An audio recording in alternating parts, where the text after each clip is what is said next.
Rok më së voni më datë 5, në vend se në datën 15, si dhe pushim të lindjes prej 18 muajve në vend të 9 muajve. Janë 2 propozim ndryshime të ligjit për marrëdhënie pune të dorëzuara në kuvent nga e majta, e të cilët për nesër janë vendosur si pika të para të seancës së 42. Rroga e punëtorit për muajin që rrjedh paguhet më së voni deri ditën e 5 të muajit të ardhshëm, thuhet në propozim ndryshimin e së majtës. Pagesa e rrogës deri më datën 15 nuk është në funksion të rrethanave reale ekonomike në të cilën gjenden punëtorët, ndërsa e njëjta ndikon në stabilitetin ekonomik të shtetit. Gjithashtu punëtori nuk guxon të detyrohet të marrë kredi të shpejta, të hyjë në minuse me kamata të larta, derisa gjysmë muaj pret për të marrë rrogën, thon nga e majta.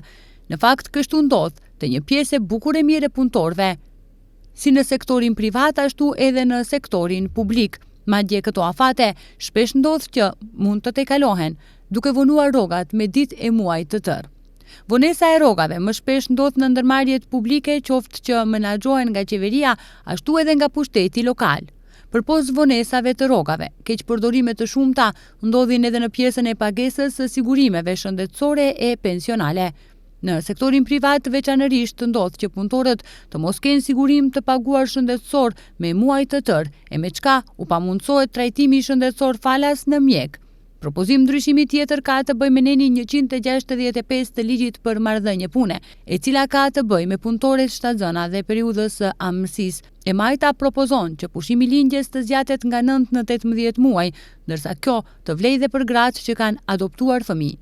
Shumica e grave në fakt pushimin prej 9 muajve e llogarisin si shumë të shkurtër, ndërsa shpesh ndodh që punëtorët pa vendim pune, gjithsesi me kontrata në vepër, të kthehen në punë vetëm 2 javë pas lindjes, nga frika që të mos e humbin dhe atë vend pune që e kanë pa vendim.